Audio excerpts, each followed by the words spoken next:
Hey, good evening, everyone. First, a short video.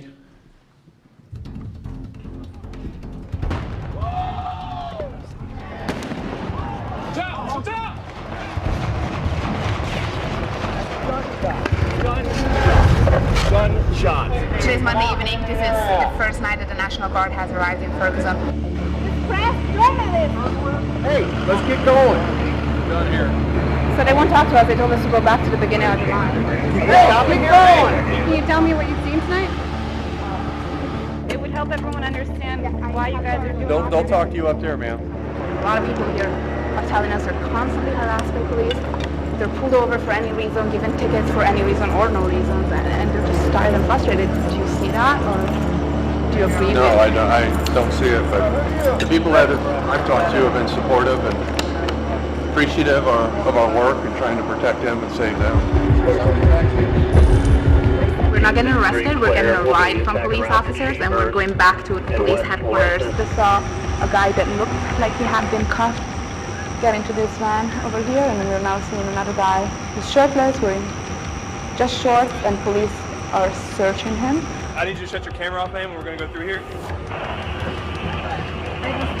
All right, go ahead and shut your camera off because you can't be filming this, okay? Just put it down.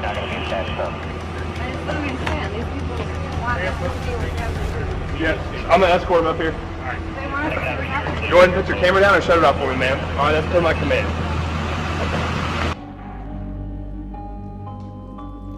A cop just killed a guy in front of my apartment. When I seen Big Mike got shaken up, nigga had to tweet that site. If you seen that night, they ran in the QT, burned it down, West Florissant, looting, cops posted in my street, 20 niggas deep, guns pointed at my people still gather beautifully. Instead of getting answers, we're getting shot at. People are still getting hurt by the police. Look at this shit. Look at this. I'm suing they ass. Who was it? City, county, the safety patrol, all of they ass. Last Thursday, there was, we talked about being transparent. And people trusted that. And I meant that when I said it. And it's taken us a couple of days to get back to Thursday. And that trust. It's not fair to the kids, to the children out here, because we're seeing what's happening in this generation. We're seeing things that we don't need to be seeing. When all this stuff happened with Mike Brown in Ferguson, how were people in this community, in this neighborhood, reacting to that? Since the Mike Brown incident and now this incident, it's going to be a big deal. It's going to be big. It's going to be big.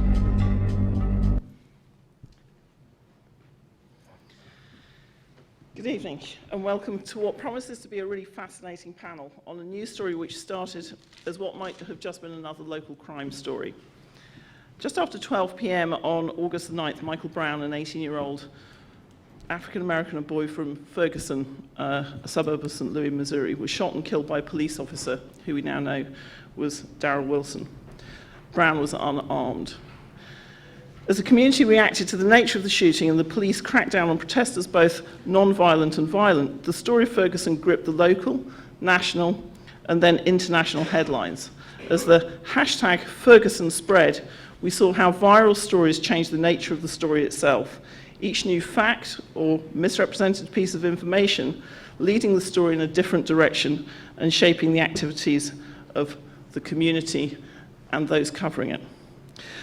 Joining us tonight, we have probably kind of three of the journalists who were closest to the story. Sorry, so it's two of the journalists who are closest to the story, and somebody who is both a civic representative and a citizen journalist, if I may call you that, as well as a leading sociologist who's going to help talk about not just the facts of Ferguson, but also how this type of reporting and how social media is really changing the way that we report and the techniques and tactics used. It's also worth saying that as we're meeting here tonight, there are, I believe, about 200 people gathering outside the police department in Ferguson,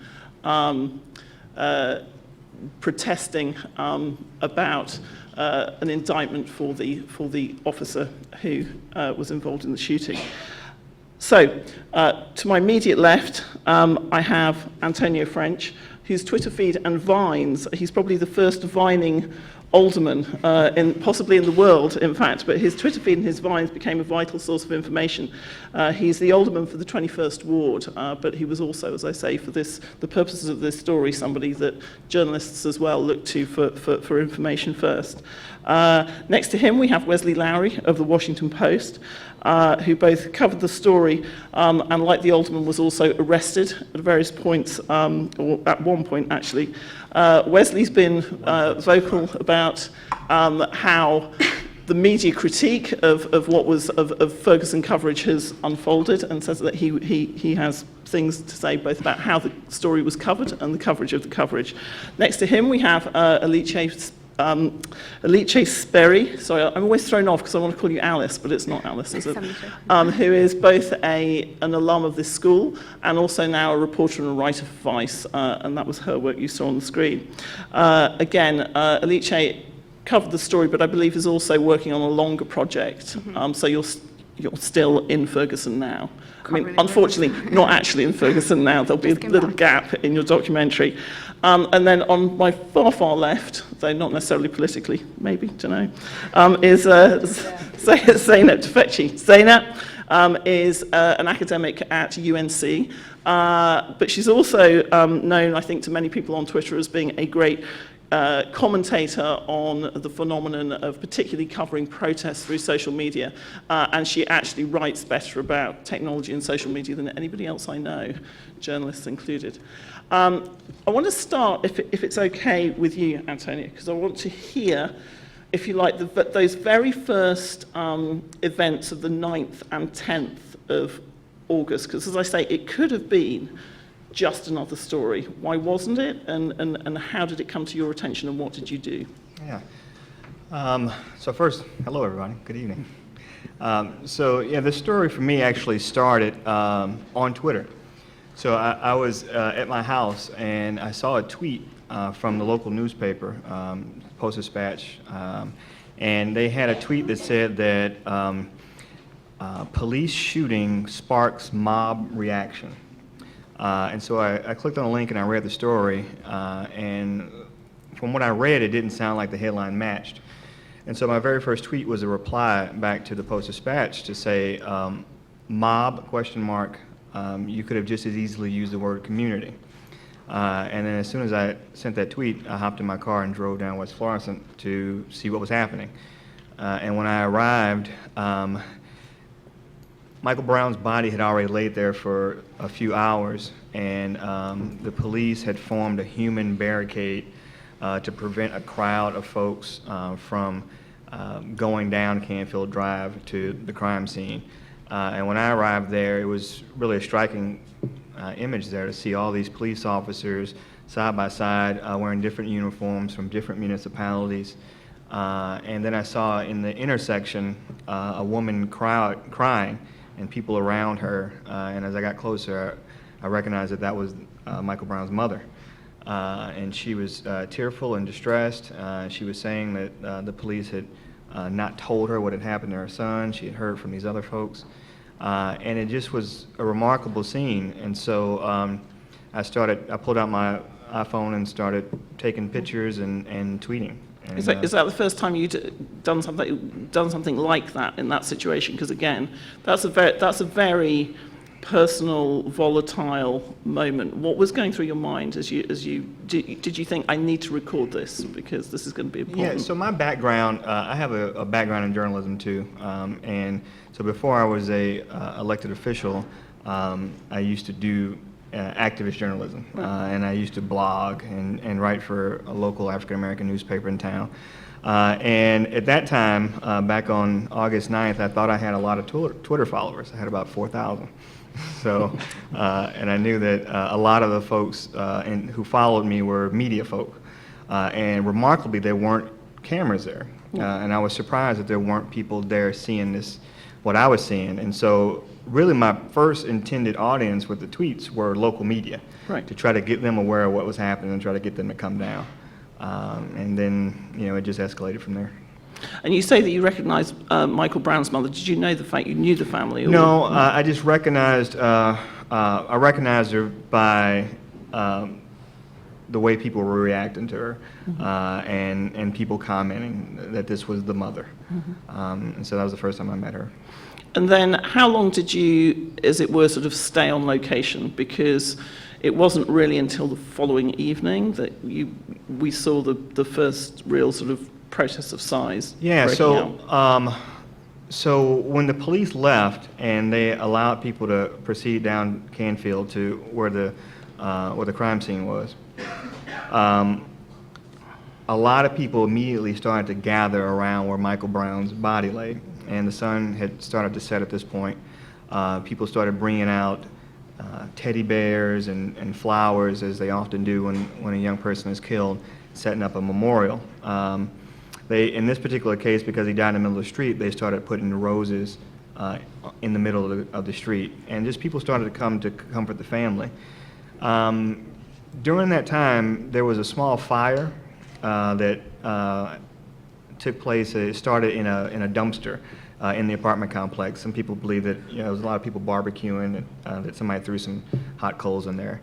And the fire department came, and I remember it had a police escort, and when the fire department and the fire truck set up, the police went on top of the fire truck with their guns to kind of keep an eye on what was going on, and that was kind of a remarkable scene. And it just kind of escalated from there, and so as crowds started to form around those officers, I guess they called for backup, and then you had maybe a dozen police cars come, and in coming, they drove down Canfield and drove over that memorial. So they trampled the memorial that had been set up. And they got out with dogs and the canine unit. And these dogs started barking at these young people who had been out there at this memorial. And so I think it was that first night, within hours of him being killed, that set the tone for the days to come. Because it was the trampling of that memorial, it was the coming out with the dogs, that further angered folks, and I think set up the scene that you saw the next day. Okay, thanks. Wesley, so you're at the Washington Post. When did you arrive in Ferguson, and why did you go? And so I arrived on August 11th. Mike Brown's killed on the 9th, Saturday. At the time I was in Michigan, actually, reporting a Senate story. I was on work trip. I got back into DC. And as I was traveling, I was in the airport, I was following Twitter, and I'm very good friends with a local reporter in Missouri, Brittany Noble, who was one of the first reporters on the scene, lives in Ferguson, and left what was her engagement photo shoot because she heard there was a shooting in Ferguson. So she leaves, and a lot of what I actually still think is some of the most compelling video that we had was of Michael Brown's mother sobbing at the scene. She had posted to Instagram and she had tweeted. And so she's someone I'm very close with, who I follow, who I know, and so I was seeing, and it was actually directing people to her coverage. And then when I got back to DC on Sunday, I saw that Matt Pierce from the LA Times, who was actually another good friend of mine from when I'd worked at the LA Times, I saw that he had arrived on the scene. So I was following his work as well as at that point I'd found some St. Louis reporters as well as people like Antonio to follow as well. And so I was kind of following the story from afar. When I woke up Monday morning, my first day back in the office in a week or two, I'd been traveling. I saw, and I had read about, I'd followed online the night before the burning down of the Quick Trip, and that things had turned violent overnight. And so when I got in, I walked over to the national desk and said, hey, I'm going to call the congressional delegation for Missouri. That would fall under, I typically cover Congress and national politics. That was a way to, in some ways, hopefully try to push this forward. Might there be a federal investigation? What might happen here? Is there a politics angle? What can we do? Because at this point, so we haven't talked about circumstances of the shooting or the kinds of facts that were coming, or not, or what we were being told about what had actually happened to Michael Brown. Which was almost nothing at that point. Right. So we knew, and we still, frankly, know very little. Very little official information has been released through any official channel 2 months later. But at that time, we knew virtually nothing besides that Michael Brown had been shot by a white police officer, that his body had been on the ground, that there had been some type of confrontation between residents and police, and now that things had turned violent on Sunday night. And so for us, coming at it, one, this is clearly expanded beyond just another shooting in another American city. And I think that we could see it had legs and grown into something. There was clearly deep community anger and frustration that had been boiling for years. And that was clear on day one, on day two. And at that point, I said, I raised my hand in some ways. All right, I'll start making some calls, at which point the deputy national editor came to my desk and said, would you go? And I said, of course. And so I was on a plane that afternoon and was in Missouri by early afternoon on Monday. At the time, thinking I was going to drop in, file a few drafts for our story for Tuesday's paper, maybe work on an enterprise story or two, be gone by Thursday, and ended up, being there more or less for the rest of the month. Right. And then back several times since then. As you say, you cover congressional politics, you've covered lots of other beats as well. Mm-hmm. Have you ever been in a story where, if you like, the coverage of it was so intense, which in some ways altered the nature of what you're actually reporting? Never like that. I think the only things I can compare it to were the Boston Marathon bombings when I was at the Boston Globe and the Christopher Dorner manhunt when I was at the LA Times. And I had pieces of both of that coverage. I certainly wasn't the lead reporter on either of those teams, but I participated in it. But this was far different even in those cases. In those cases, those stories never, both of those cases were law enforcement stories in a lot of ways, as was this story eventually. But I think that this case was just very different because in my experience on the ground, the police never made any distinction at all between media, between peaceful protester, between community member walking down the street and kid throwing a rock. There's never been any differentiation in terms of who was being arrested or who was being tear gassed or who was being hit with rubber bullets or how instructions were being given. It was the streets were very hostile on all of those nights. And I think that it created a very different dynamic. I think that, we parachute into these stories often, or we spend a lot of time in these places trying to kind of get the story right and trying to ingratiate ourselves in the community. But very rarely have I dropped into a place where the reception from law enforcement was so openly hostile. Again, not just to media, but also to the tax-paying residents of the place that they are policing. Right. Alice, so how would Vice make the decision that you should go down there? Was that you, or were you commissioned, or what happened? I pitched it. I've been writing about criminal justice quite a bit, policing in the country, especially when there's a race element to it, but it was a very local story, so we were following it from the beginning, but it wasn't necessarily on our radars for coverage until a little later, but I had been following it from New York.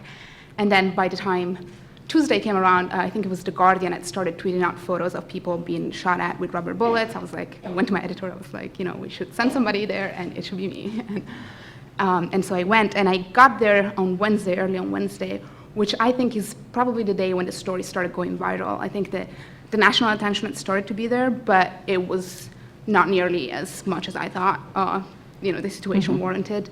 And for us, the story was really police response to the protests rather than the shooting itself. And so when I first got there, it was actually the day that Wesley and the Huffington Post reporter got arrested, and Antonio also later that night. So I kind of went down there as a writer, because I'm a staff writer at Vice News, with the mandate to report and take photos.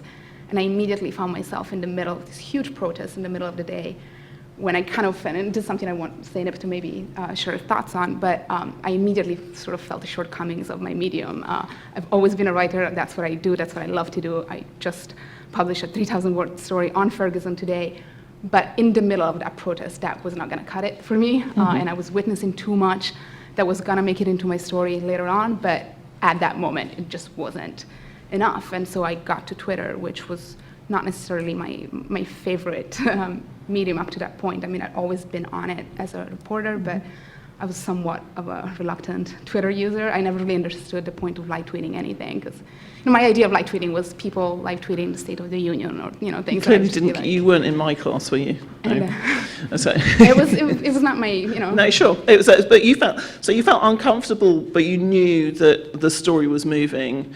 It was moving fast, and it right. was just such a surreal situation. I couldn't, like many people there, I probably couldn't believe I'm in the middle of the U.S. suburbs and police are raising their guns at children. But that's a point I particularly want to ask you, because you're not American, yes. and you don't live locally, and you're kind of, there's always the issue in these stories that blow up very quickly of kind of parachuted in media. So, and you're very obviously, if you don't mind me saying so, not from the area. So how did you, but you've become sort of much more kind of embedded, and we saw you there, kind of walking and talking to the police. What were your tactics once you were there to get closer to the story than perhaps we might imagine it would be? It just seemed pretty natural to me. We just kind of talked to everybody. Or you saw up there the very first few cuts. That was later on that week on Sunday, I believe, the second night of the curfew. And the first night of the curfew, police had become really media savvy all of a sudden. After all the negative coverage they got, they designated these media zones that we were supposed to stick to. So the first night of the curfew, that's where you could stand, and that's all you got to see, which was not very much. So the second night, we actually ended up calling some friends that we met in Ferguson on the streets a couple of days before and asked them how to get in from a different way, because police was blocking all access to the main road. And so we really embedded with the people that were protesting on the streets. And we also decided to live stream because similarly to live tweeting, that felt more raw and more immediate and more fitting to the story that was unfolding. It just, there was so much going on and it was so powerful. We just felt that just kind of going in and opening the camera and showing people what was happening without necessarily having all the facts and being very clear that we didn't have all the facts yet, but just showing what was happening. Right. So this is a good point when we're talking about media access. So there was, on the 13th, I think you two were both arrested in separate incidents, I believe. So Antonio, how did that happen? What happened first? Yeah, so I think Wes was arrested earlier in the day. Oh, right, okay. So it was you first. So it was myself, and on the 13th, so again, the timeline is he shot on the 9th. The first violence we see is on the 10th. The QT is burned down. The 11th is Monday. I arrive, and is the first time police use tear gas and rubber bullets. And you see not many arrested all that night, but a show of force from police officers. On Tuesday, the same thing happens. More arrests, but a lot of tear gas, a lot of rubber bullets. By Wednesday, everyone, the national media has really started to arrive, and on Wednesday we see, for the first time, a daytime protest, a real active daytime protest on West Florissant. At one point, a sit-in on the street that shut down part of the street. And so the police came out with their larger gear much earlier during the daylight still. And at one point, myself and another reporter went back to this McDonald's right up the street. It's about 2 blocks up West Florissant that had essentially been the media landing zone. It was the only place on West Florissant that had Wi-Fi and outlets. Right. And so, which in a story like this, that's where you're going to find all of the media. We all have to file, we all got to recharge our stuff. And so we'd been out covering this daytime protest for a few hours, and we both said, all right, we got to break away and go recharge. And so we both broke away, grabbed some food, sat down on different sides of the restaurant. There were a few other reporters in and out. There were some other people in the restaurant because it was 6 p.m. at a McDonald's. And at some point, and again, the protest is going on at least 2, maybe 3 or 4 blocks up the street.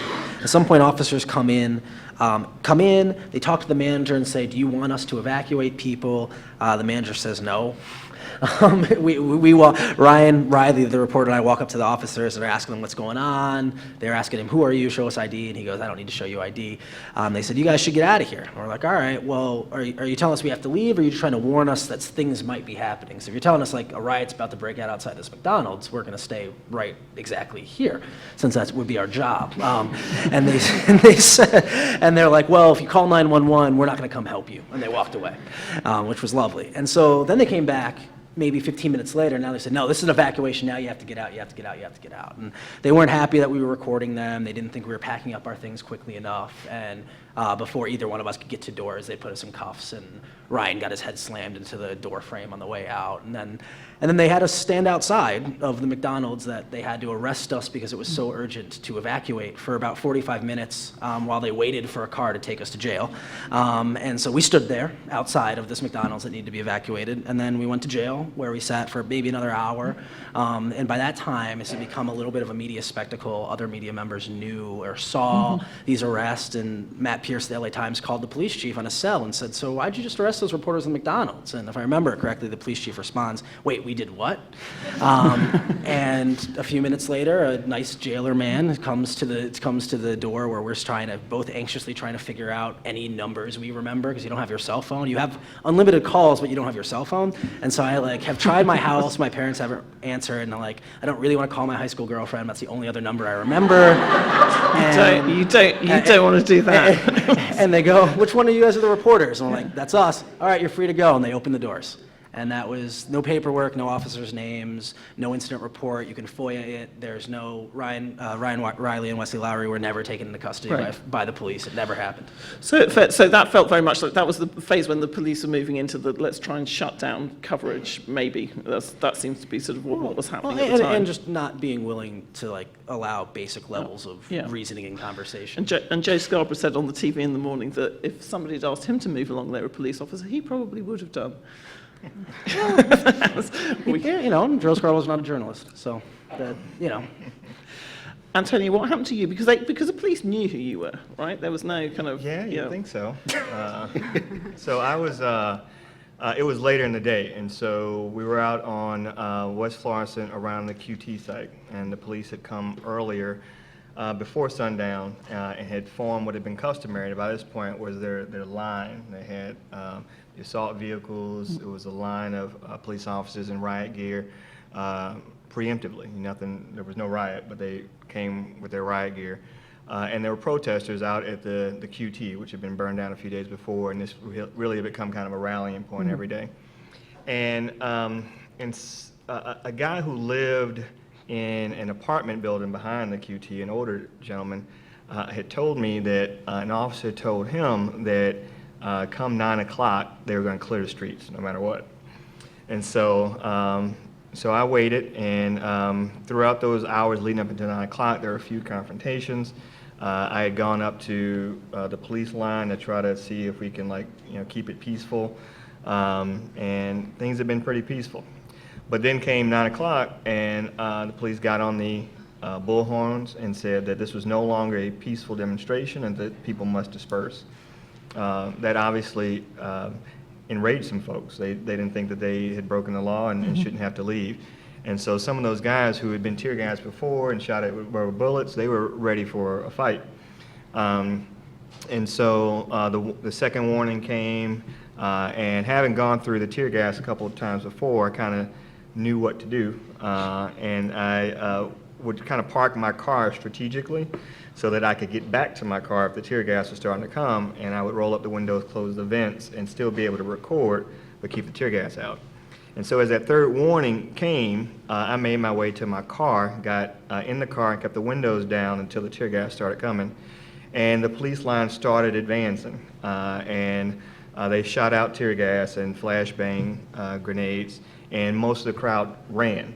And you had some of those guys, though, who were ready to stay, and they had wrapped their faces up, they had rags, and I knew some of them had weapons. And so this line of police with assault gear and rifles started making its way closer and closer. Some of those guys kind of retreat behind my car into the off street, and some of them do shoot at the police. And so I'm kind of caught in my car in between a line of police with rifles and some guys behind us who are willing to go toe-to-toe with them. This line starts to get closer and closer, and it eventually gets to my car. And I've had my windows up at this point, and I'm vining as this thing is going on. And eventually an officer in his right ear comes over and opens my door, tells me to unplug my phone, and he pulls me out and says I'm under arrest. And I ask him why, and he says, because I didn't listen. And so they put the handcuffs on me. That is an offence, in fairness. Apparently. It's like not listening. Not listening. And so they put the handcuffs on me, or the zip ties, and they start walking me to the paddy wagon. And there's a black officer, I think he's a sergeant or something, and he says, "You're French, aren't you?" And I said, "Yeah." He said, "Oh." And they kept taking me right into the paddy wagon. And so yeah, they wound up taking me. They loaded three other folks in the vehicle. One young man who had been shot with rubber bullets and was bleeding out of his leg, had also been zip tied and maced in the face, so his face was just burning in there. We stayed in there for quite a while. That was the first time I've been arrested, so I didn't know exactly what to expect. But the ride over there was the worst part. Yeah. Would you agree? Yes. Well, in my ride, Ryan and I were thrown in the back of this. Eventually, they get us into the back of this truck, and we're sitting in the back of the truck, and a clergy member, a woman had been arrested previous to this, and there was only room for 2 people in this back seat, especially the way you have to sit when you're zip tied, but they put 3 of us in there, and she is singing hymns the whole way, and it was like out of this like civil rights movement like moment. We're driving in this truck down West Florissant through the police line, and like these protesters are lined up, and this black clergy member is singing, like "Go Down Moses, Way Down." And it was she had a collar on. Yes. Right? Yeah. So she was my cellmate. There we go. She was in the next cell for the rest Small of the world. movie. Yeah.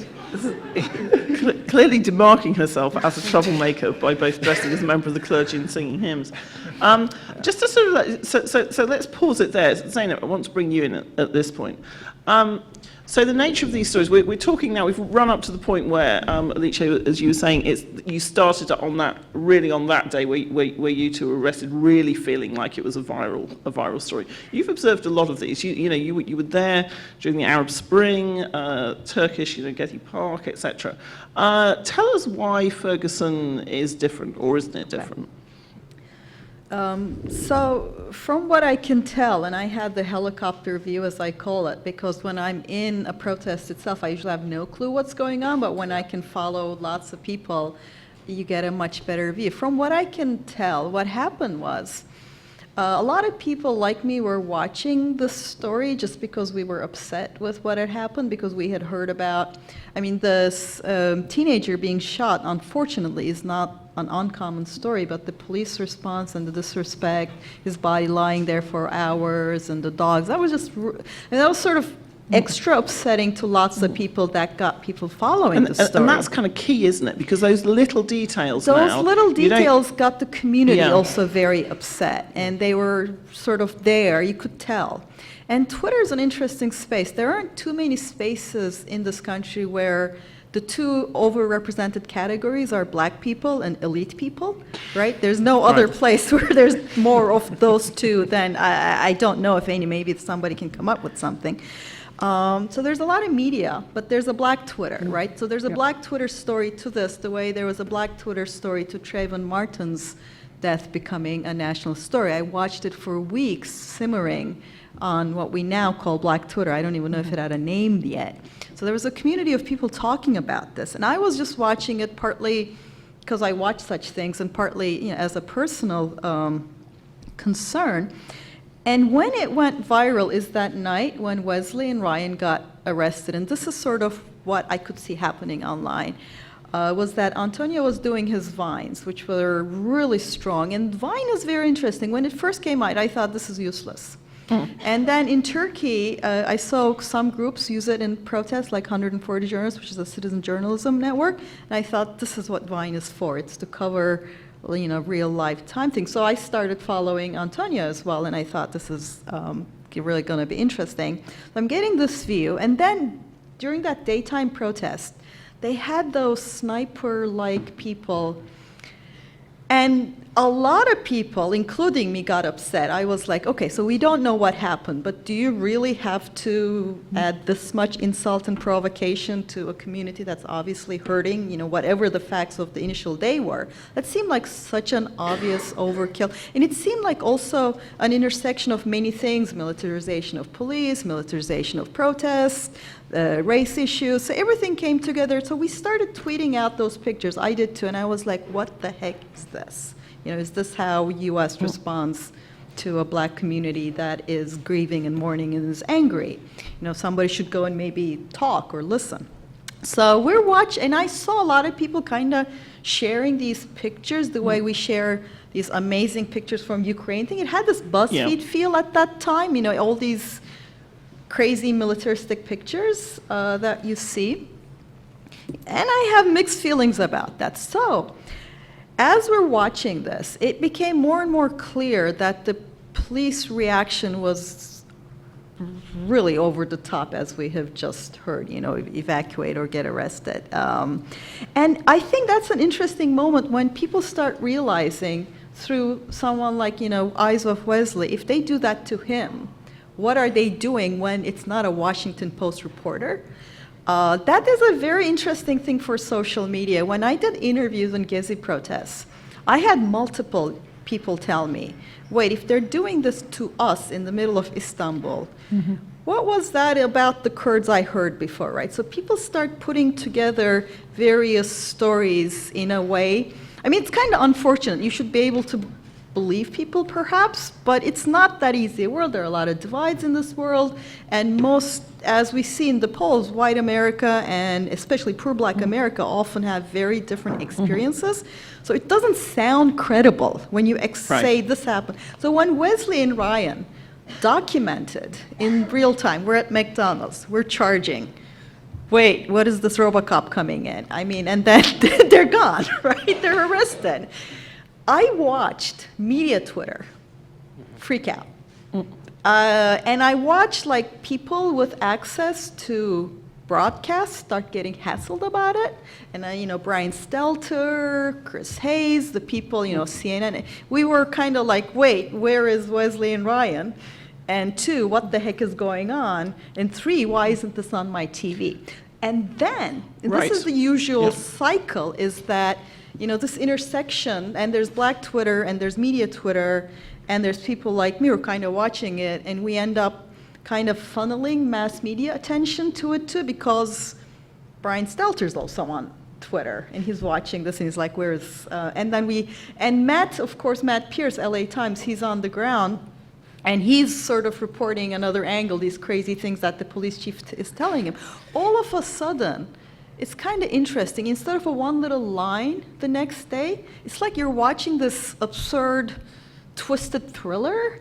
And where's Wesley, right? There's a question to be answered. And that's when I think, if you look at the tweets, you can find such moments in other protests. In Occupy, it was those 4 young women getting fenced and pepper sprayed in the face. Right, was that on the Brooklyn Bridge or something? There's usually a very visual moment.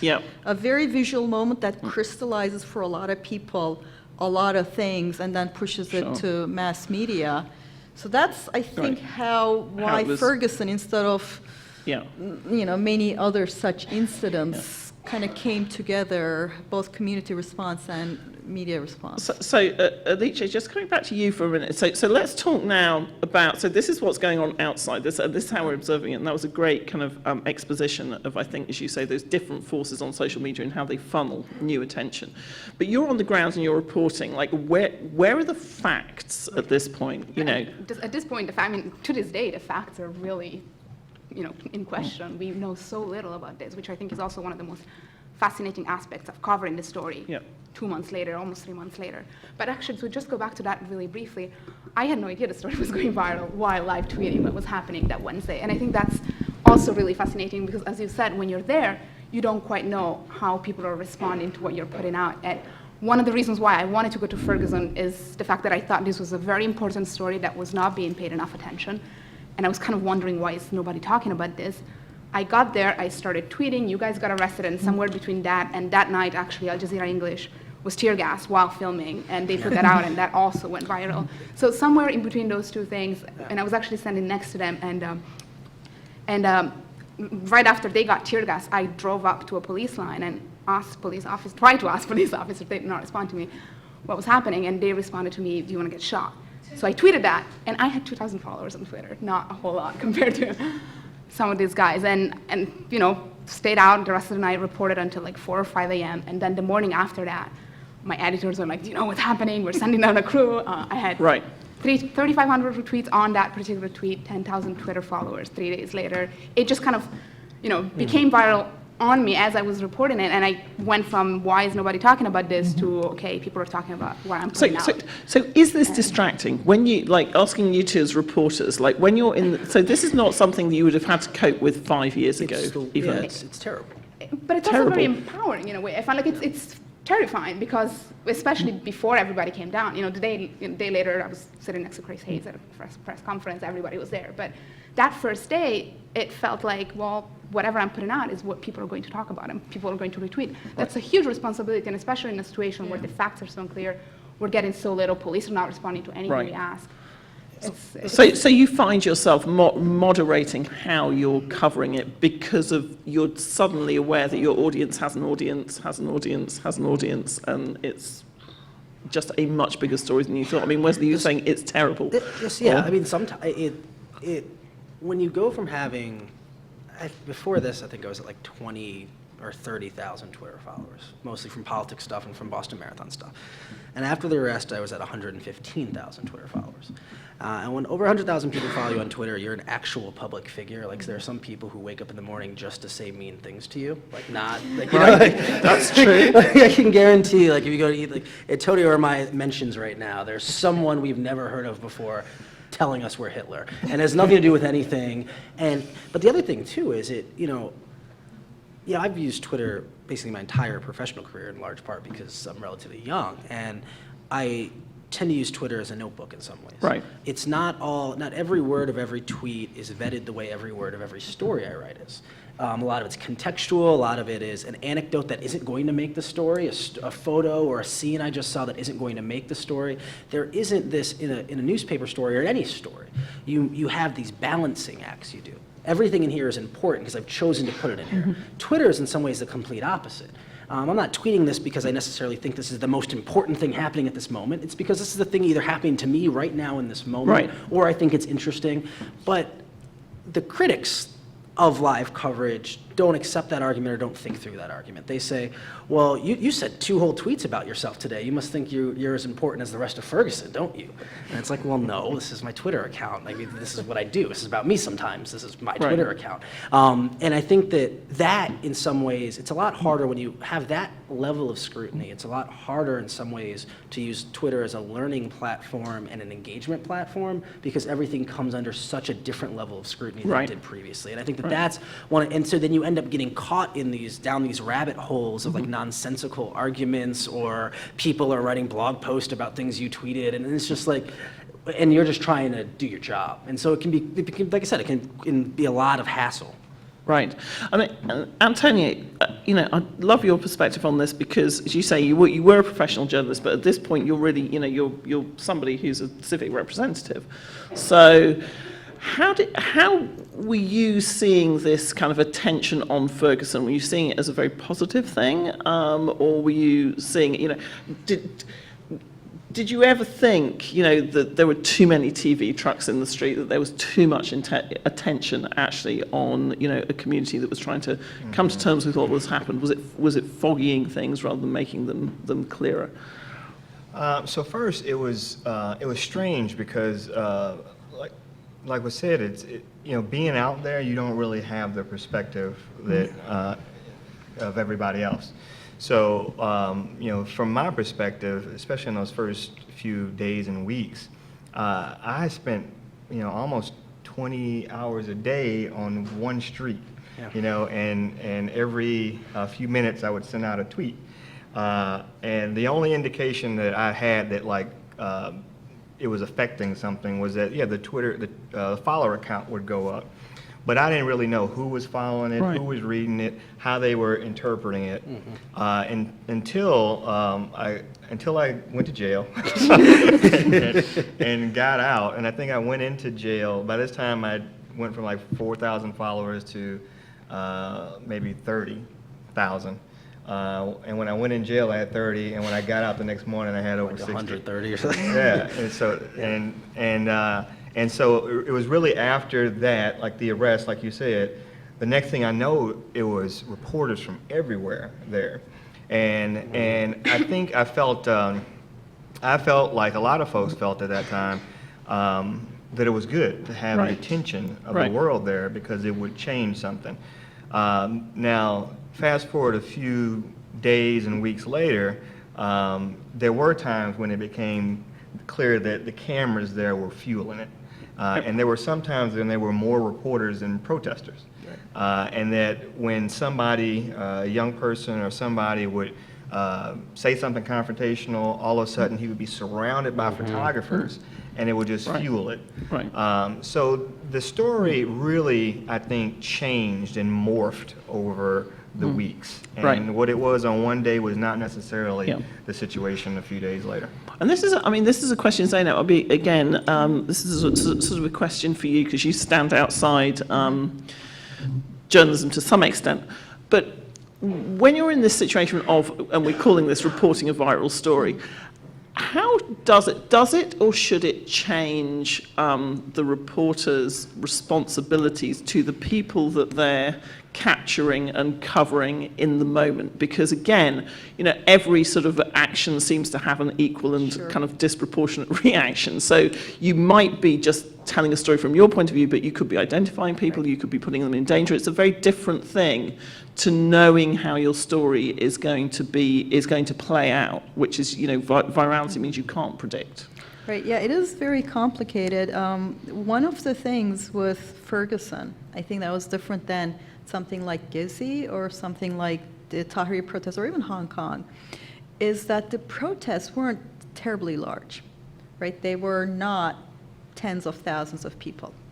So when you have a situation where you have tens of thousands of people, a couple of things start happening. One, you start having 1,000 viewpoints, whereas when there's 100 people, there's very few viewpoints. So that puts more on your shoulders.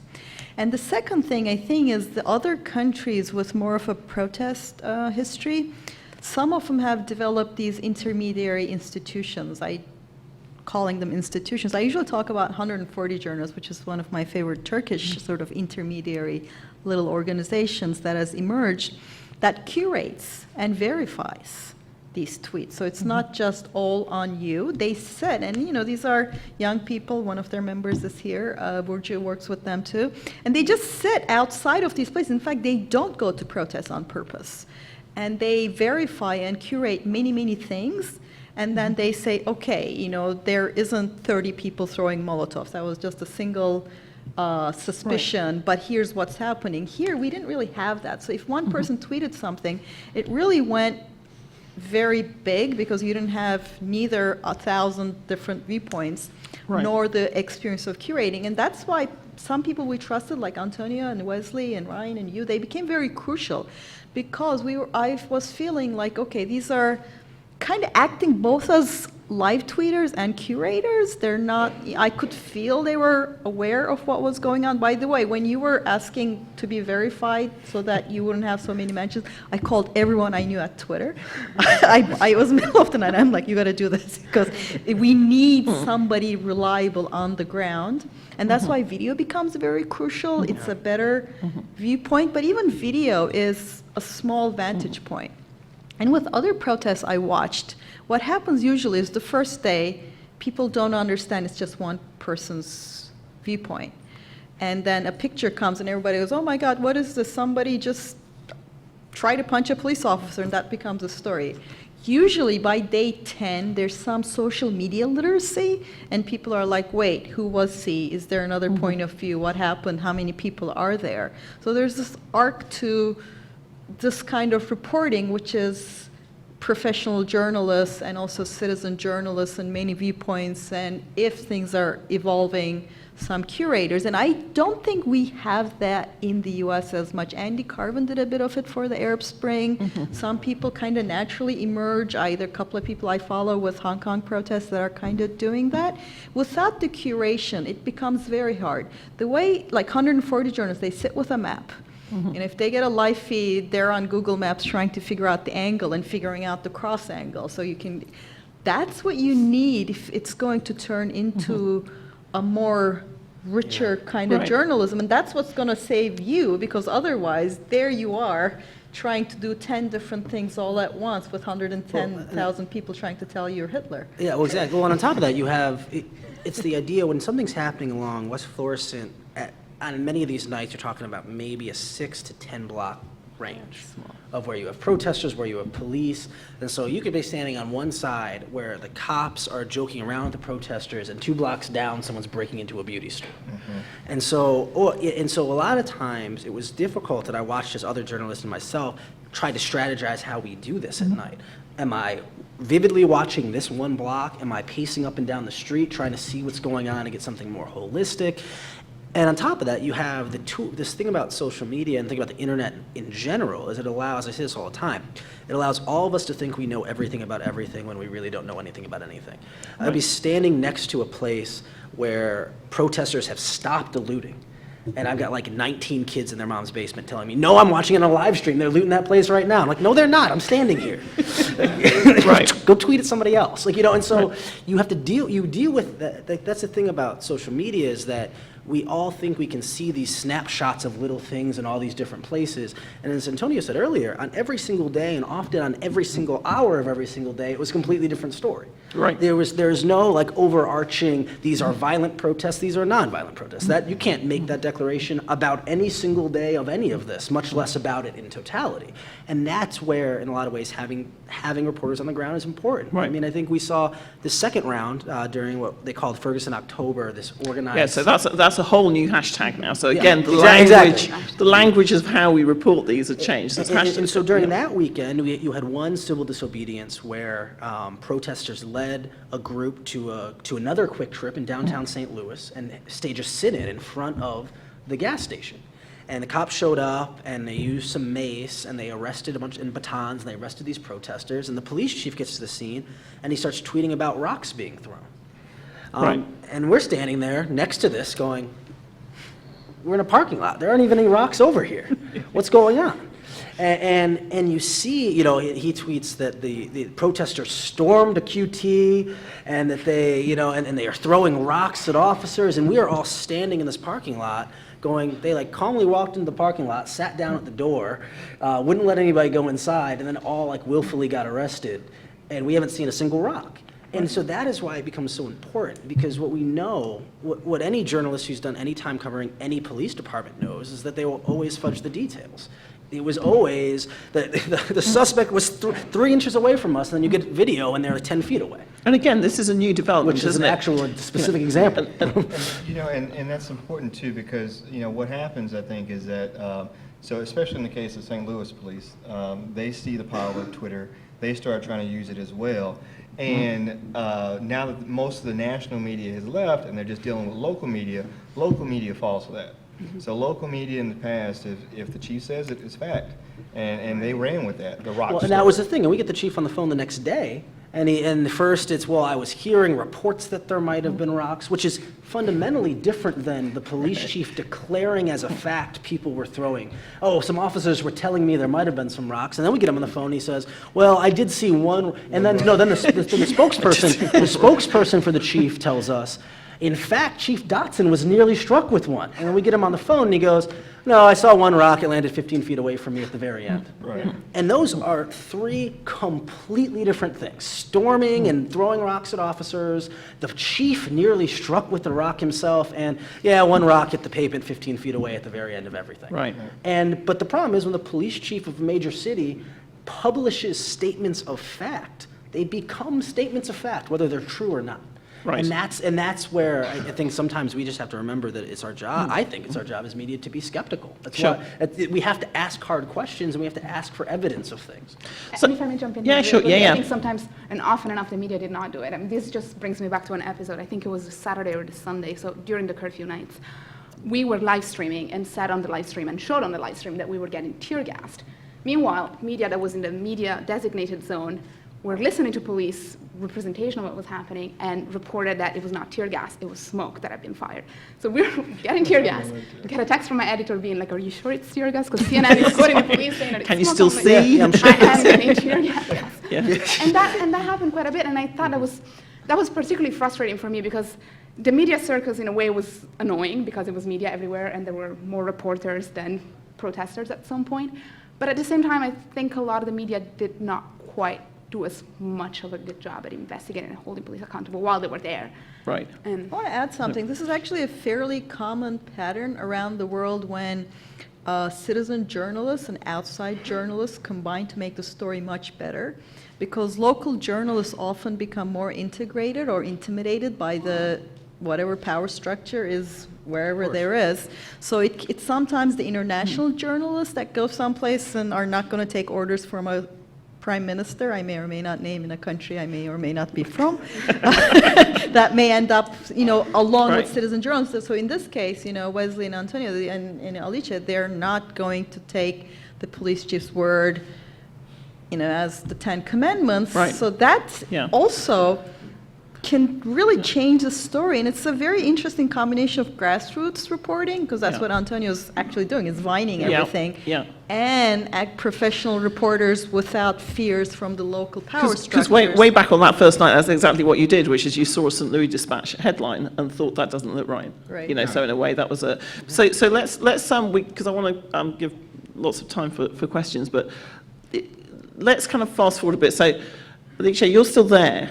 You're still covering it. You're based here, but you've kept going back to the story. And as you say, there's now October Twitter. There've been flashpoints in the story, you know, particularly around leaking of one and then the second autopsy report. And there's now again sort of like this building kind of tension around. Is there actually, you know, there's a grand jury investigation, is there going to be an indictment, etc. How do you see the story now? What are you looking for? What's the, you know, why are you still going back? Well, I think what's interesting, we're working on a number of things. I'm still writing about it from here.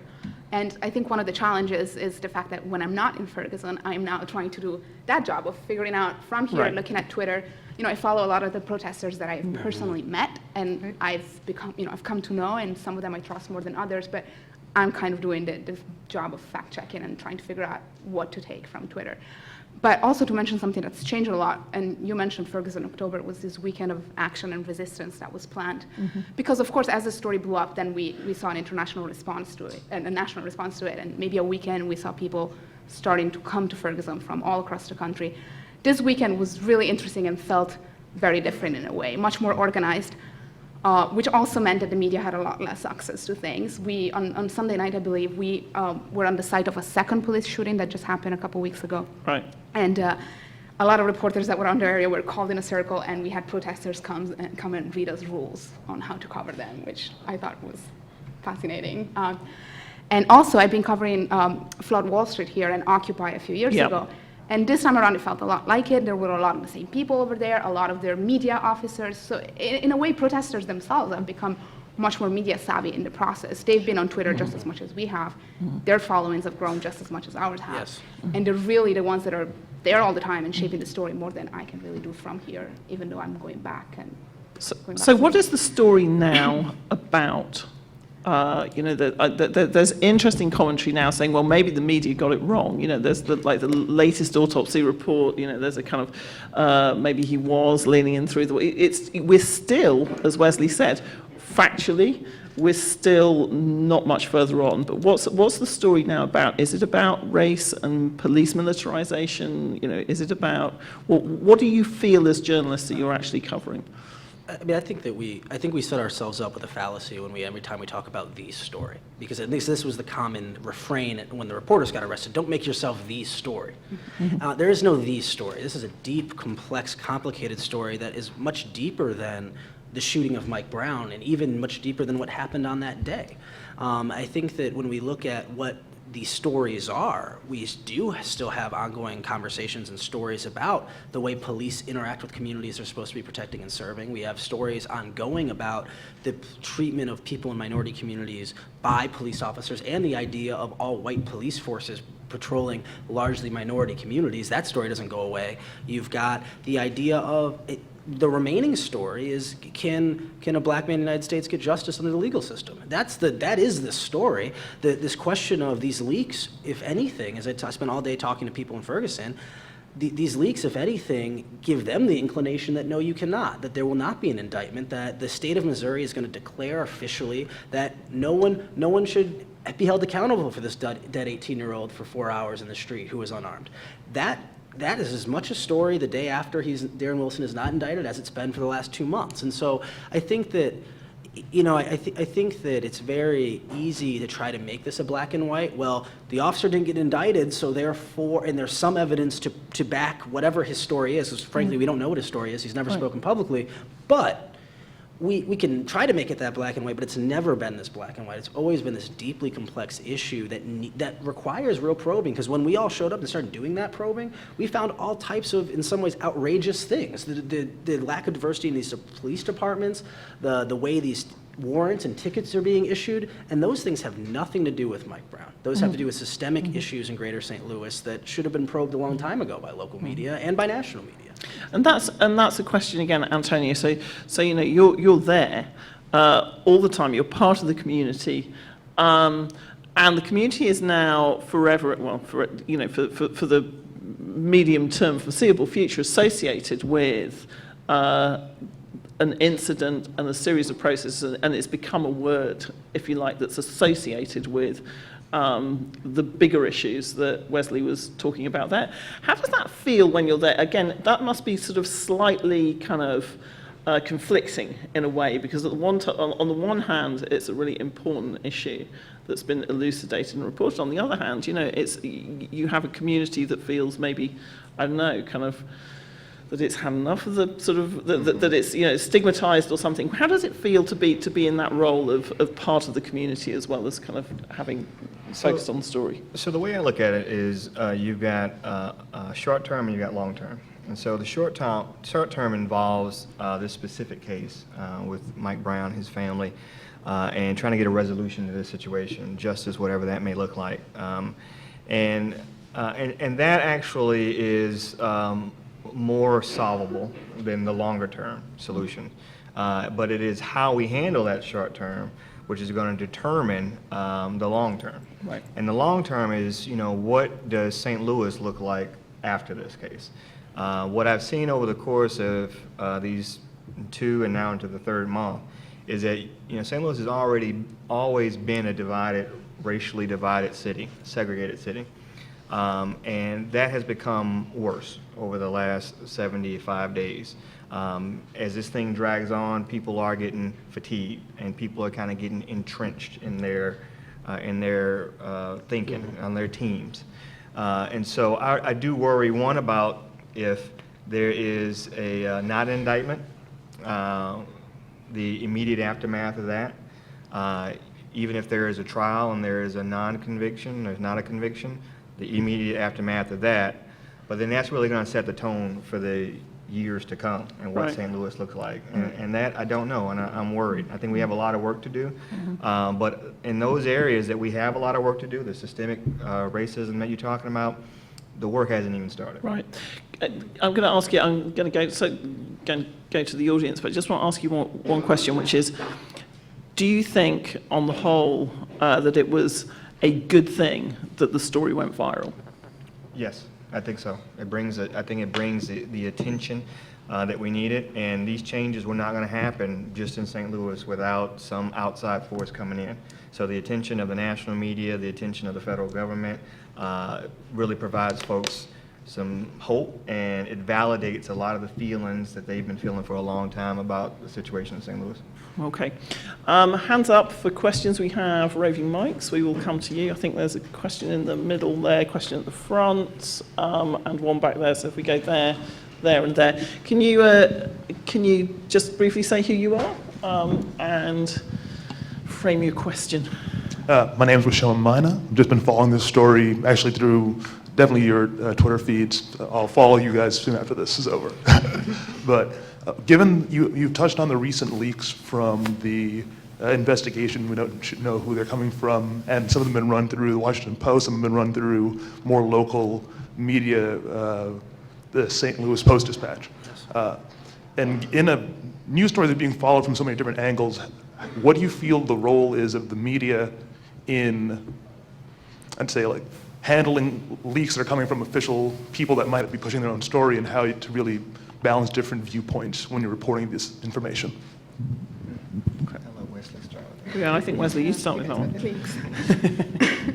I think that it's a reasonable question for anyone to ask a media outlet if it's responsible to publish a leak from law enforcement about a case in which law enforcement is investigating a shooting by a member of law enforcement of the member of the public.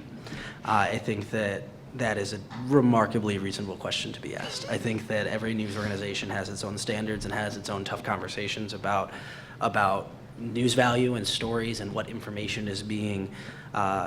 given in any given leak. The story we published yesterday was not my story, so I don't want to talk about it too specifically, but I think that, although I was involved in some conversations around it before publication, but I think that at the end of the day, the media does really have to balance this idea of, it has to really remember what is our responsibility? What are we illuminating? What answers are we providing?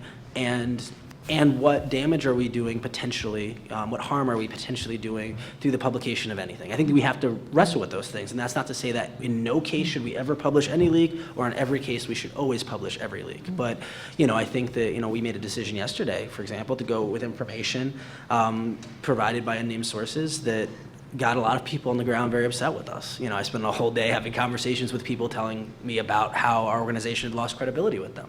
I think those are valid concerns and valid things for them to say.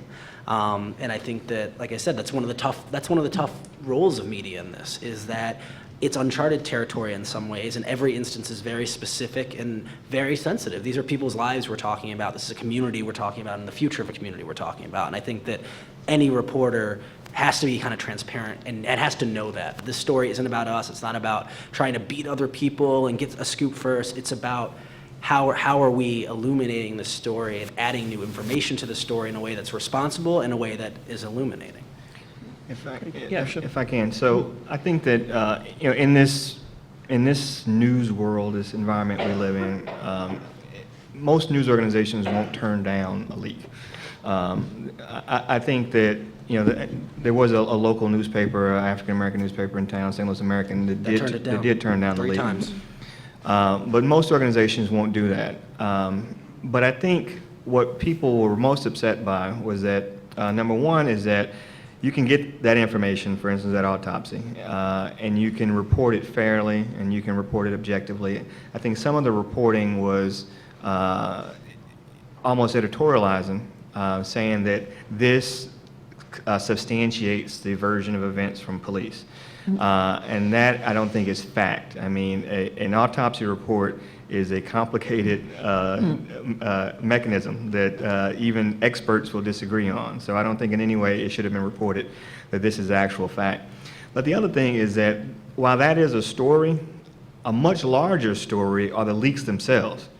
And I don't think some of these organizations have provided the accurate coverage to that much larger story, which is the leaks and the implication of these leaks. And the leaks actually, I worry, really undermine the integrity of this entire investigation.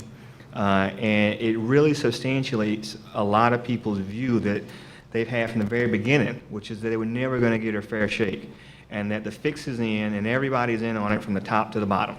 And that's a view of folks that were out there. And so what I've always been advocating is that we have to do this in a way, this short term, we have to do this in a way that helps us in the long term, that actually helps provide people more faith in the system, that helps provide people at least some semblance that, yes, a black man can get justice in America. And these leaks undermine all of that. And that's what I worry about, and that's the much bigger story.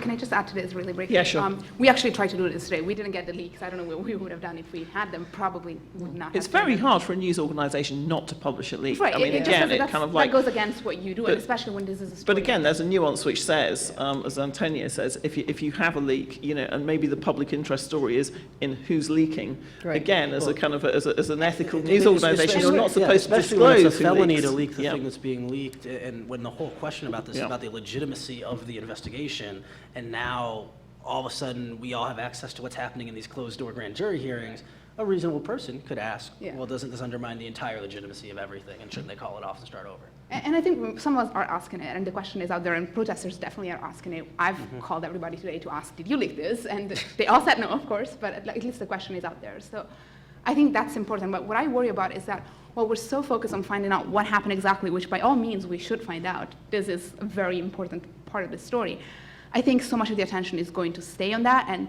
whether or not we come up with an indictment, my guess is we're not going to see one, but that's going to be where the story ends for a lot of people, and as Wesley said before, that to me is not the story. We actually got similar criticism when we were in Ferguson. We interviewed one of the main witnesses to the shooting, who was the guy that live tweeted the whole thing, and he had not been talking to the media at all. He had been told by his lawyer not to talk to the media. He testified. He testified. He spoke to the FBI. He's a witness in the case, and we talked to him about it. But then we made an editorial decision to not publish what he told us about the actual shooting because he didn't want us to. His lawyer didn't want us to.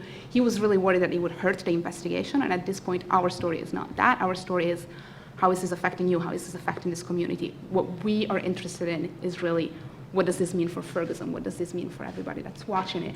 I obviously care about what happened, but I'm not to the point that I want to damage this investigation. Right. That was a very right. So again, as you choice say, like these are, we always say these ethical choices for journalists often sort of reside in a very grey area. It's very hard to know when you make some of these choices exactly what the outcomes will be.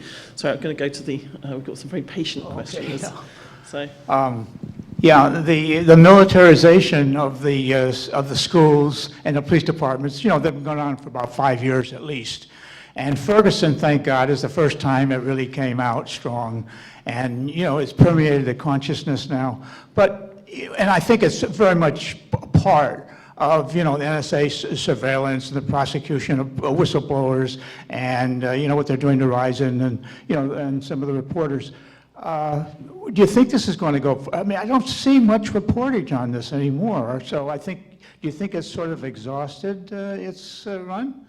The militarization issue? I mean, that's again a question which you have this huge kind of lot of attention on something for a short period of time. But these are the big issues, aren't they? And it's very hard to catch attention for big ongoing issues as opposed to small specific issues. Zeynep, what do you think as you're an observer of this? Very often, the protest coverage dies down after the things that get media there, which are those visual pictures of violence go down. But can I use this opportunity to throw in a twist to the story is that the way it went viral, which I wanted to talk about but I didn't get to, is that Twitter doesn't pick what I see, I get to go see it. And a very interesting thing for me was, as I was watching this go really, really viral on Twitter, it was absolutely absent on my Facebook. My Facebook was still the Ice Bucket feed, and Twitter was discussing Ferguson really very much. And I don't follow very different people on those two sites. And it turned out my Facebook turned back to discussing Ferguson partly a couple days after, because my friends were posting about it. So there might be another way in which these stories, like there's been a lot of things, like the Trayvon Martin story, the Ferguson story. There are other examples like that where there's this convergence of grassroots interest and elite interest converge to make a story a national story. But as more and more of our platforms become optimized for engagement, which means ads, and Twitter's kind of dropped some hints, it may go that way. And there are things that don't go very well with ads. In television, we have these examples. In the 80s, they couldn't discuss nuclear weapons because are you really going to sell, whatever the heck you're selling, deodorant and cars, while you're discussing, mass extinction of humans? So the story, very important stories, sometimes don't get covered because it bothers the advertisers. So it's possible the next time we have a big story, and if all of social media is curated through this invisible algorithmic layer, maybe I'll never see the Ferguson. Maybe nothing, because virality isn't just what I want to do and what you're posting on social media. There's something between us, attention, and what you're saying. So there's a lot of questions on how do you carry these stories forward when we're not the only players. There's mass media, there's local international power, and now there's the platforms and their algorithms and the ads they want to sell, which is something to think about. And that's indeed something to think about, and very germane to this idea that when a story that everybody is talking about goes away, but you would think when people still want to talk about it. If the Facebook algorithm was properly tuned, it should be showing you stories about police militarization, maybe, but we're back to, I don't know, there's something else now, isn't there? It's not people waking up without their makeup on, which couldn't find my makeup bag, that will be me tomorrow. Question over here. So this is kind of related to what you just said. So something Alicia mentioned earlier is that you kind of felt like Twitter was there because the medium of journalism was kind of failing you. And so I was kind of curious about how all of you felt about the mediums that you had open to you, because it felt like a lot of the story wasn't really being told, and in some ways hasn't really been told, because the mediums weren't really there to tell like the contextual type of information that's really important to tell. And Twitter certainly doesn't do that, and short form articles and even long form articles kind of fail to do that. So I was curious what you guys think about that. That's a very interesting question. Options for coverage, what are the limitations? I might actually start with you, Anthony, because you were vining, as I say, you're the first person I've seen vining kind of a protest in America. It has happened elsewhere, but... Yeah, so I actually had a similar opinion about Vine as Alice did about Twitter. I thought it was pretty worthless. I had about 5 videos of my kids saying cute stuff before I did this. But it just happened to fit. It was a tool. And I think, to your point too about what Twitter will become, I think the remarkable, Twitter, where Twitter is now and Ferguson, it perfectly align. And there are a lot of technologies that are arising, and it may be a different technology for the next story. I'm excited about the time we're living in. But yeah, you're right. The cable and television were very slow to this. And in fact, even today, those folks who got their coverage from Twitter versus those folks who got their coverage from television have a very different view of this situation.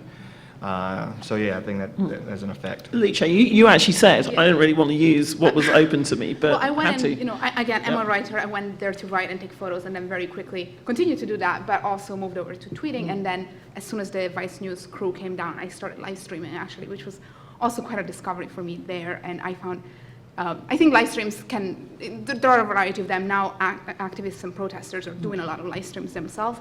But for us, we really just went in, turned the camera on, kept it on for maybe like 6 hours. On that particular night, you saw a clip of that at the beginning, when we kind of walked through a police line. Police had been blocking the street before curfew actually kicked in, threatening anybody that walked through, and we're like, you know what, we're just gonna walk up to them and we're live. So if they shoot, it's live, and it really gives you that kind of immediate accountability element that you don't necessarily get through a story that I'm gonna file 5 hours later.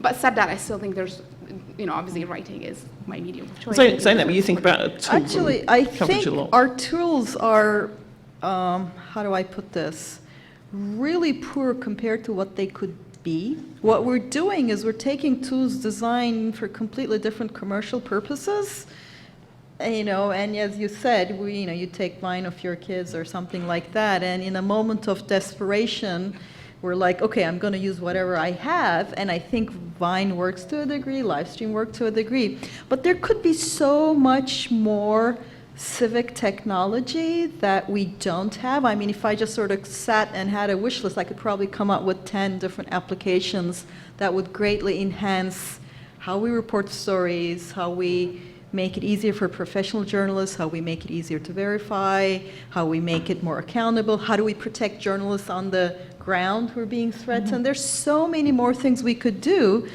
and it's kind of not realistic to think, as Twitter or Facebook might like this role they're playing, but they're really not going to spend a huge amount of money to do something that's, they're corporations. So for journalism students and for anybody who's interested in this and anybody who's a developer, I think there's this enormous potential and intersection. When I talk to protesters, when I interview them, there's so many things they wish they could do, they can't do. You guys now probably have a bunch of things to do. And some of them aren't that hard to do. It's just a matter of getting the coders and the people who need them and creating new tools that can enrich this rather than us using things that are meant to, be cute cat stuff. There's a whole separate panel to be had on the irresponsibility of journalism organizations outsourcing all of their technology to third-party platforms. But we've probably got time for 2 or 3 more questions, so I'm going to take those 2 at the back and then these 2 here. And if you keep it brief, that would be great. Yes, thank you so much. My name is Oni Wohacha. I'm a journalism student here at Columbia. I do have 2 very quick questions. The first question is actually for Wesley and Alice. I would like your feedback. I just want to know, for reporters who want to cover the story and are not actually able to be physically in Ferguson, can you just give some tips? How can we continue to follow up on upcoming activities and really engage with the community? And my other question is for Mr. French. I'm curious to know, what do you think the outcome will be? Will St. Louis be able to move forward, maybe heal and reconcile, or do you really feel that the outcome, whether or not the community can move forward, depends on whether the policeman will be convicted for murder? Great questions. I think the main thing I'd say in response to your first question is that Ferguson doesn't exist in a bubble, and there are a lot of other Fergusons.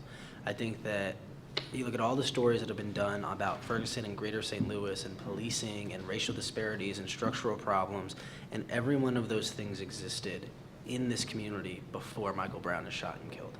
And there are so many communities across the United States that are not being given this type of scrutiny, in part because of local media cutbacks, in part because, and I make no secret of this, for a long time I've been involved in media diversity advocacy organizations, and I would argue that a lot of communities of color don't receive adequate coverage or fair coverage. And so I think that that's a really big way.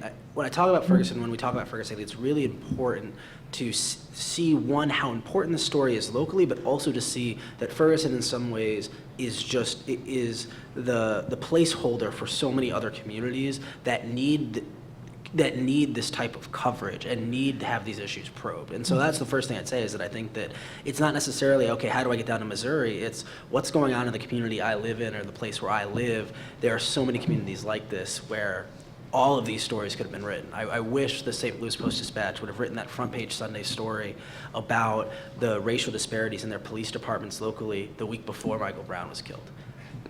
But they didn't. And I think that and how many other local papers aren't writing that story this week that could. I agree with that. And actually, to this point, I think one of the best pieces of reporting I've seen on this entire story was that Washington Post story on how municipalities in St. Louis County are profiting off people's poverty. Had nothing to do with the tear gas, nothing to do with the protests, but says so much more and is so much more informative about what led to this. And just to give you an example, today Human Rights Watch had a very short report about private companies profiting off incarceration in Augusta, Georgia, which is a community I happen to know because I have family there. In Ferguson, so many times I thought, like, wow, this could totally be Augusta. It looks like it feels like it has the same social issues.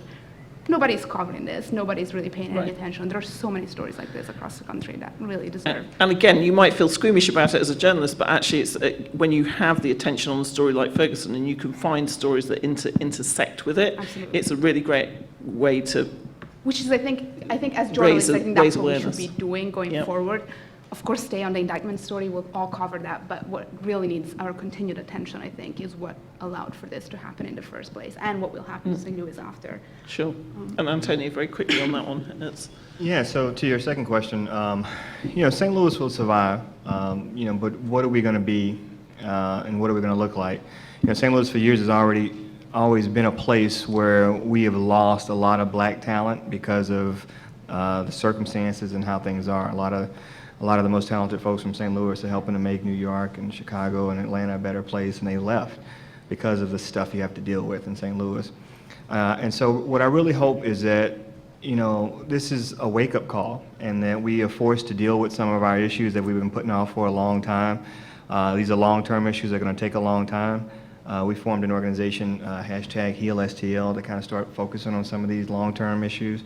One of the things, too, to lead to your first question of what you guys can do in journalism, students especially, are starting a print publication to kind of follow some of this stuff and record some of this stuff.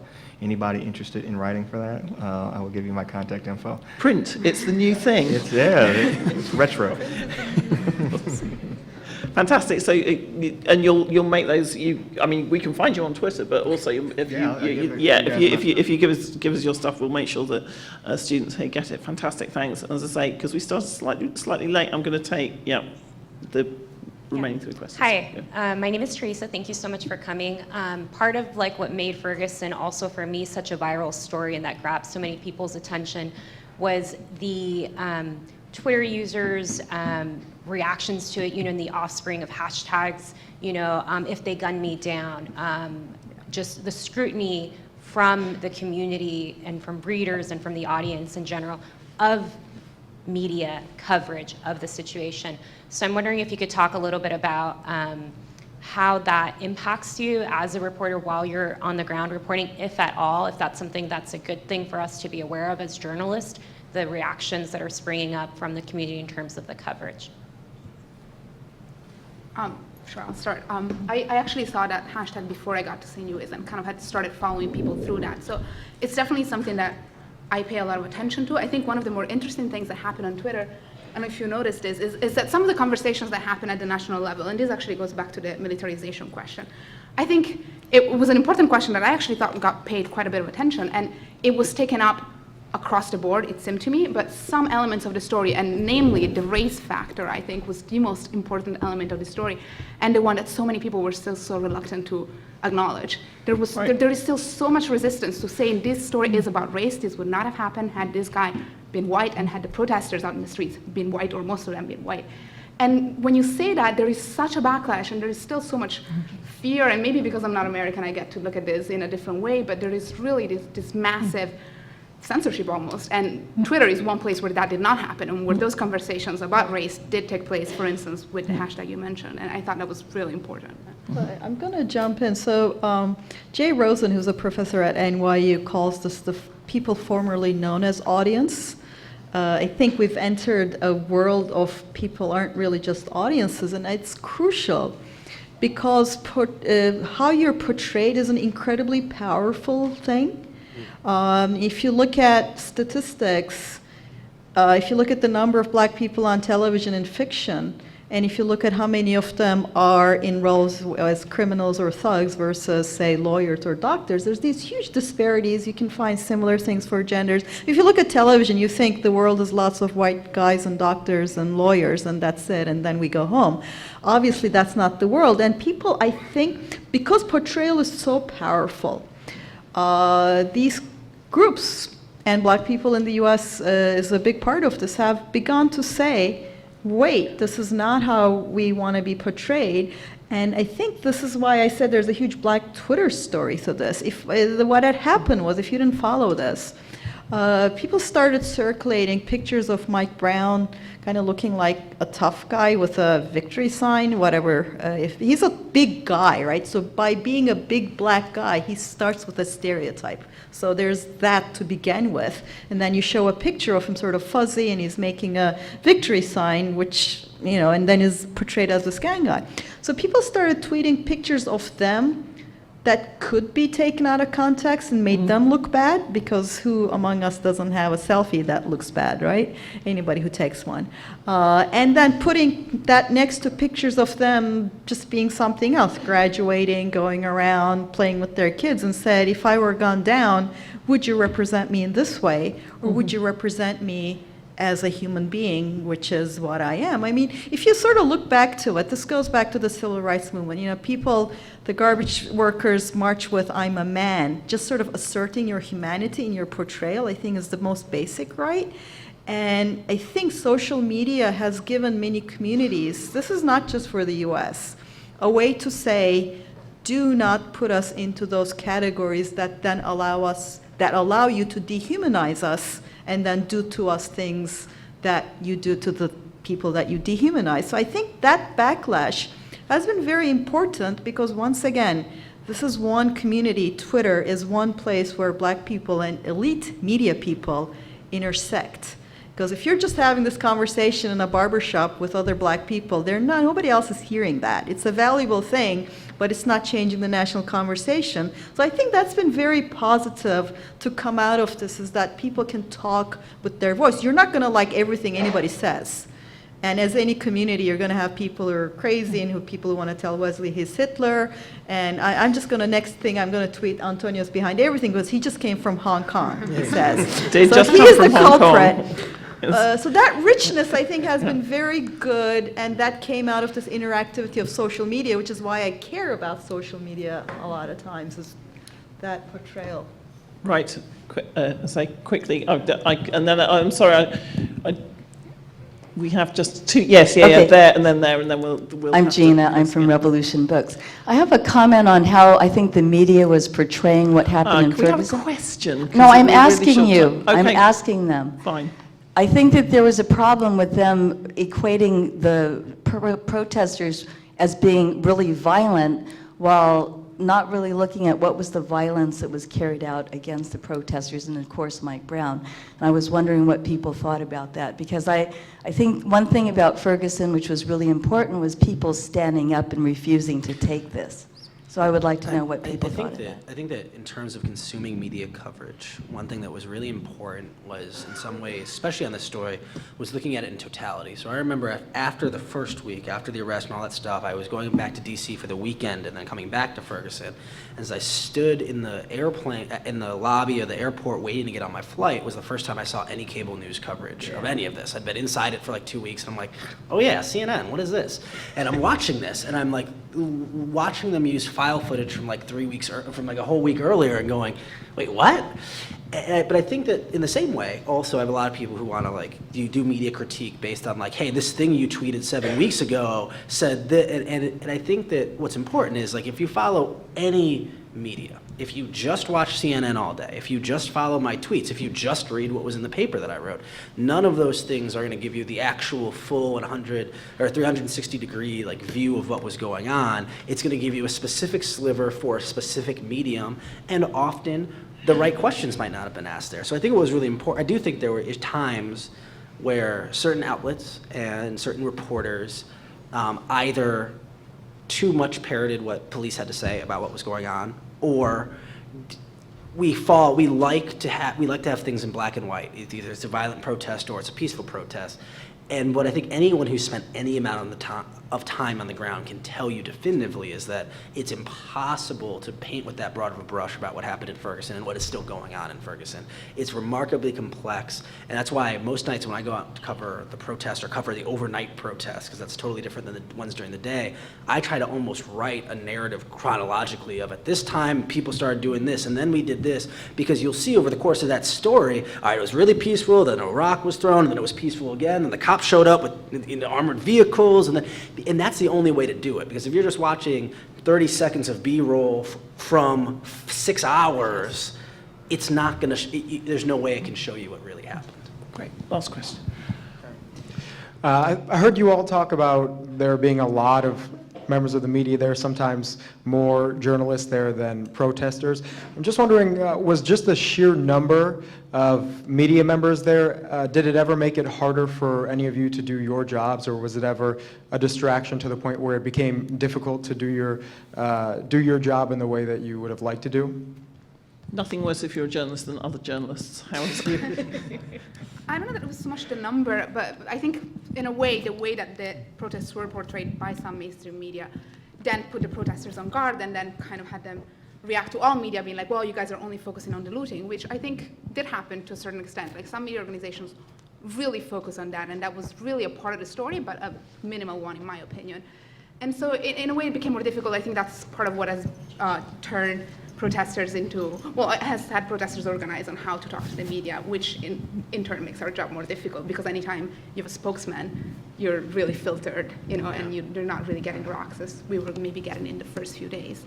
But I do think it's important that the mainstream media came down, of course. That was, I would have been very worried if they didn't.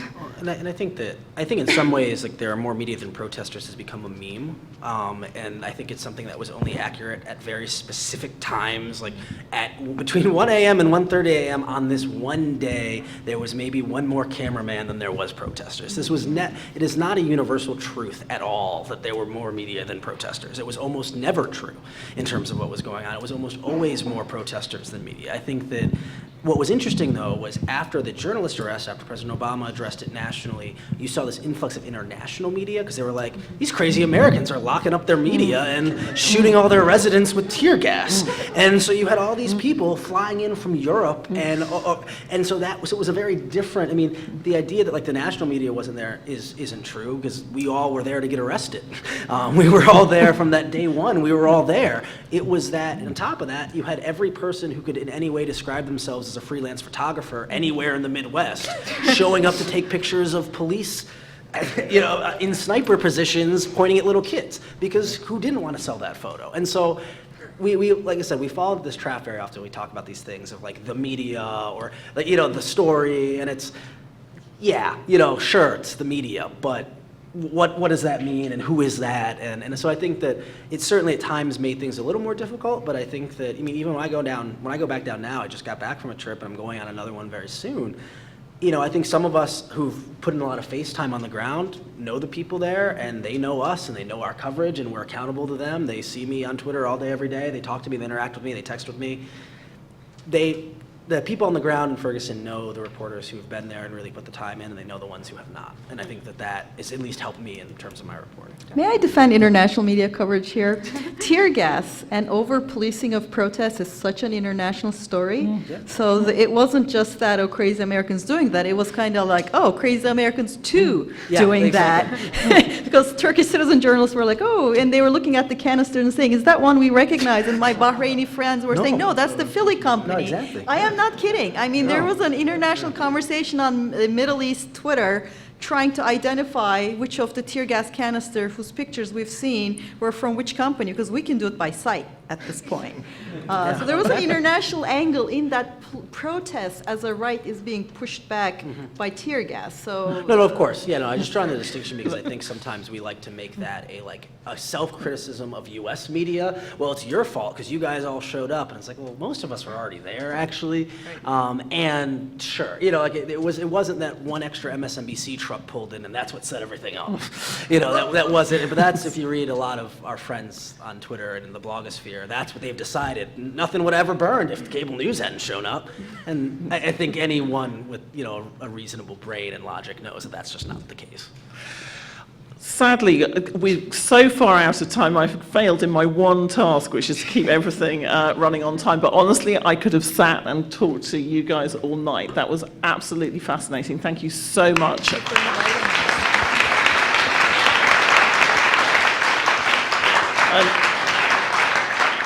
And I also, there are many, many, many people to thank at the school. There are too many of them to thank. They know who they are, but particularly Smith at Karana, who got these guys here and set up the logistics of it, and the Columbia Journalism Association of Black Journalists, who've been so great with our events this week and last week. Thanks very much indeed, guys. I'm sorry it's late, but I think it was worth it. Thanks again to the panel. thank you, Emily, too, and thank you, Smith. You're welcome. Very, very good. Thanks, guys. That was